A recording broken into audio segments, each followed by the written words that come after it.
Hana, ayusin mo yung ugali mo ha. Pangit na yung ugali mo. Hindi na maganda yung nakikita ko sa'yo.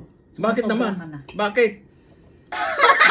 Ayusin mo yung ugali mo. Ikaw din naman ayusin mo din yung ugali mo Lagi kang mabunganga. Ano yung kwan, lagi mo akong nakikitang mali. Ito saging mo. Binigyan kita ng saging. Salamat. Kaya magpakatino-tino ka. Kasi binibigay ko lahat ng gusto mo. Wala ka namang ginagawang mabuti sa akin. Ako pa ngayon. Ako pa ngayon ang walang ginawang mabuti sa'yo. Wala na, magbago ka na kakablog mo. Dati naghuhugas ka ng plato, ngayon ako na. Dati naglilinis ka, ngayon ako na.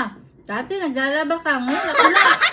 Ganun talaga kailangan ko kumita. Ikaw wala ka namang ginagawa kundi pasyal ka ng pasyal. Ito, marami kang sabi na. Parang naman yung ulo mo. Ito nga, pinagluto pa nga kita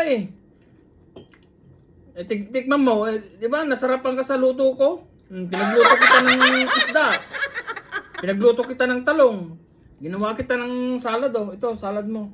Ginawa kita ng salad. Kaya nga ayusin mo kasi ugali mo, parang lagi tayo magkasundo. Ang sarap ng luto mo.